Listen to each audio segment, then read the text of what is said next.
வரக்கூடிய நாடாளுமன்ற தேர்தல், அந்த தேர்தலுக்கான திராவிட முன்னேற்ற கழகத்தின் சார்பிலே நம்மளுடைய முதலமைச்சர் அவர்கள் அமைத்திருக்கக்கூடிய தேர்தல் அறிக்கை குழு இன்று அறிவாலயத்திலே கூடி, முதலிலே அந்த தேர்தல் அறிக்கை குழு தமிழகத்தில் இருக்கக்கூடிய பல்வேறு பகுதிகளுக்கு சென்று அங்கு இருக்கக்கூடிய மக்களை, பல்வேறு தொழில்களை செய்து கொண்டிருக்கக்கூடியவர்கள், தொழிலாளர்கள், விவசாயிகள் போன்ற மீனவர்கள் என்று அந்த கல்வியாளர்கள் என்று அந்த பகுதியில் இருக்கக்கூடிய மக்களுடைய கோரிக்கைகளை கேட்டறிந்து, அதற்கு பிறகு இங்கே மறுபடியும் சென்னையிலே கூடி அந்த தேர்தல் அறிக்கையை முடிவு செய்யக்கூடிய அந்த பணிகளை துவங்குவதற்காக முதலிலே எந்தெந்த ஊர்களுக்கு பயணம் செய்கிறோம் என்ற அந்த பட்டியலை இன்று முடிவு செய்திருக்கிறோம்.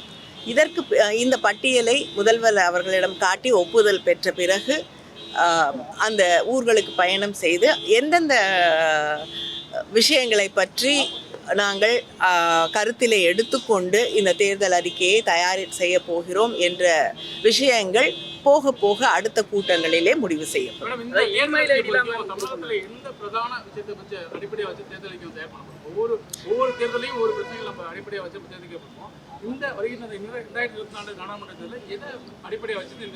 அது தேர்தல் அறிக்கையை முதல்வரிடம் கொடுத்து அவர் வெளியிடும் பொழுது உங்களுக்கு தெரியும். இல்லைங்க, நிச்சயமாக மெயில் ஐடி, ஃபோன் நம்பர்ஸ் எல்லாமே ஓரிரு நாளிலே உங்களுக்கு அறிவிக்கப்படும். தேர்தல் அறிக்கை ஒரு கதாநாயகனா எப்பவுமே தேர்தல் அறிக்கை மிக முக்கியமா, அது கதாநாயகியாகவும் இருக்கலாம். பாதகம் செய்பவரை கண்டால் நாம் பயங்கொள்ளலாகாது பாப்பா, மோதி மிதித்து விடு பாப்பா, அவர் முகத்தில் உமிழ்ந்து விடு பாப்பா. அண்மை செய்திகளை உடனுக்குடன் தெரிந்து கொள்ள இணைந்திருங்கள் இயம்நாடு தொலைக்காட்சியுடன்.